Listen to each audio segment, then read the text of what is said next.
قوموں کی زندگی میں ایک دن وہ لمحہ بالآخر آ ہی جاتا ہے جب ان کی قوت برداشت جواب دے جاتی ہے، پھر ان کا غصہ اور انتقام سب کچھ جلا کر بھسم کر دیتا ہے۔ یہ نفرت اور غصہ اس آتش فشاں کی طرح ہوتا ہے جس کا کسی کو اندازہ تک نہیں ہوتا۔ جس وقت ملک بھر میں یہ بربادی کا منظر ہوتا ہے تو بہت سے تبصرہ نگار خیر خواہی میں ایسی گفتگو کرنے لگتے ہیں کہ اس انارکی سے قومی املاک کو نقصان ہو رہا ہے، معیشت تباہ و برباد ہو رہی ہے، یہ یقیناً ملک دشمنی ہے۔ لیکن وہ قوم جس نے مدتوں غربت، ننگ، افلاس، بیماری اور بے روزگاری دیکھی ہوتی ہے، وہ بالکل ان باتوں پر کان نہیں دھرتی۔ اسے ہر اس حکومتی علامت سے نفرت ہوتی ہے جو صرف حکمران طبقے کی عیش پسندی کا مظہر ہوتی ہے۔ انہیں موٹر ویز، ایئرپورٹ، بڑے بڑے گھر، دفاتر، یہاں تک کہ اسپتال بھی اس لیے اچھے نہیں لگتے کہ ان سے فوائد صرف حکمران طبقہ ہی حاصل کرتے ہیں اور وہ ہمیشہ ان سے محروم رہے ہوتے ہیں۔ لیکن اگر کسی ملک میں اقتدار کسی ایک خاندان یا دو خاندانوں میں ہی گھومتا رہے تو پھر غصے میں مزید شدت آ جاتی ہے۔ سری لنکا کی کہانی بھی دو سیاسی خاندانوں کے درمیان اقتدار کی بندربان کی کہانی ہے،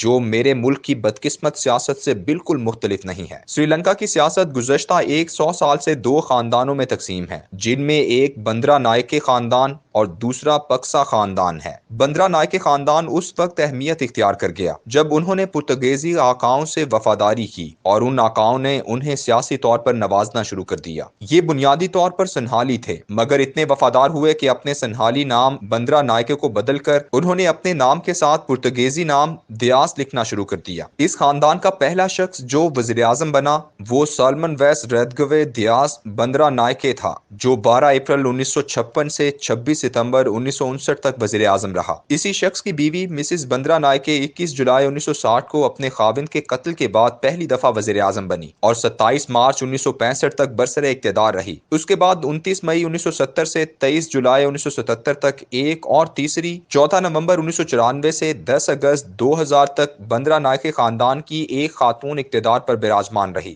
دوسرا سیاسی خاندان پکسا نام سے مشہور ہے، جو 2005 سے اب تک سری لنکا پر برسر اقتدار ہے۔ اس خاندان کے اقتدار پر قبضے کا یہ عالم ہے کہ اس وقت سری لنکا کا صدر گونابایا راجا پکسا ہے، جبکہ اس کا سگا بھائی مہندا راجا پکسا وزیر اعظم ہے، جس نے حال ہی میں وزارت عظمیٰ سے استعفیٰ دیا ہے۔ یہ وزیر اعظم خود بھی 2 دفعہ سری لنکا کا صدر رہ چکا ہے۔ ان کا تیسرا بھائی باسل راجا پکسا وزیر خزانہ اور معاشی ترقیاتی پروگراموں کا انچارج ہے۔ تینوں بھائیوں کے زیر اختیار سری لنکا کا تقریباً 70% بجٹ ہے اور ملک کی 5 بڑی وزارتیں ان کے پاس ہیں۔ ان کا چوتھا بھائی قومی اسمبلی کا اسپیکر ہے۔ اس خاندان کے 29 افراد سری لنکا کی اہم ترین پوزیشنوں پر فائز ہیں۔ یہ صرف سیاسی عہدوں پر فائز نہیں بلکہ سول سروس، میڈیا، یہاں تک کہ چیمبرز آف کامرس پر بھی اسی خاندان کا قبضہ ہے۔ یہ خاندان 2005 میں برسر اقتدار آیا اور اس نے گزشتہ 30 سالوں سے ملک کے اقتدار پر قابض بندرا نائکے خاندان کو مستقل اپوزیشن میں دھکیل دیا۔ اس خاندان نے عوامی مقبولیت کے لیے 3 بدترین فیصلے کیے۔ پہلا یہ کہ ایسے منصوبوں کے لیے قرضے لیے جو دکھاوے کے لیے خوبصورت اور جاذب نظر تھے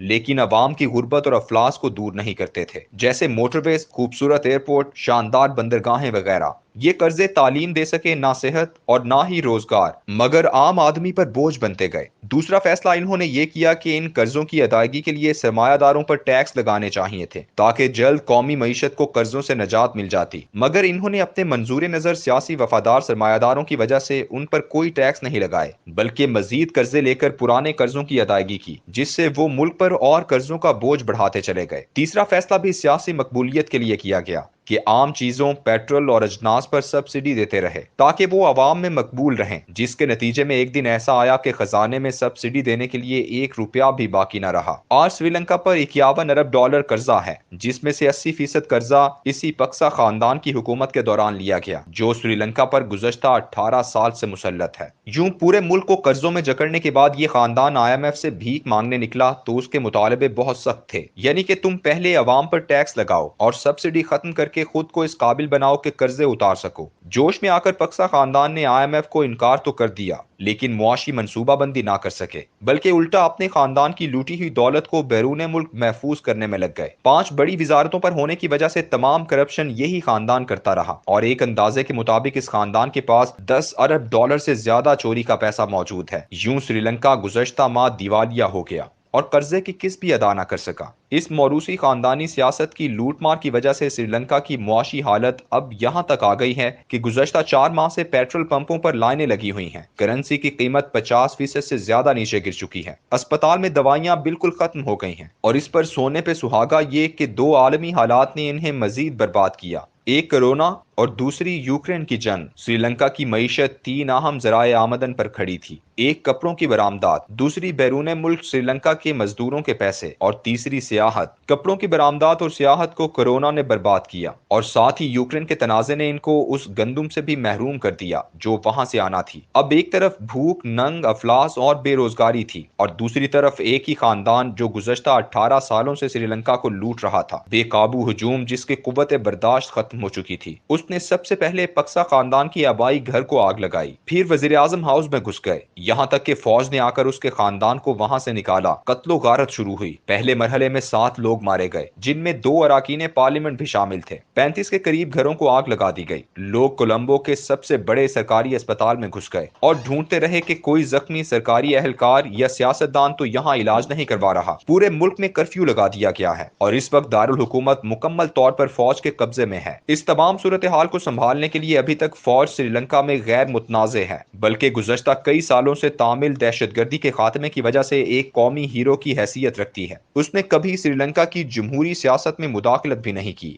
کیا ہم بھی سری لنکا والے راستے پر گامزن نہیں ہیں؟ ہر ڈرامے، فلم یا کہانی کے آغاز میں یہ فقرہ لکھا جاتا ہے کہ کرداروں کی مماثلت محض اتفاقی ہے، لیکن یہاں یہ محض اتفاق نہیں ہے، بلکہ ایک تلخ حقیقت ہے کہ ہم تیزی سے اس انجام کی طرف بڑھ رہے ہیں۔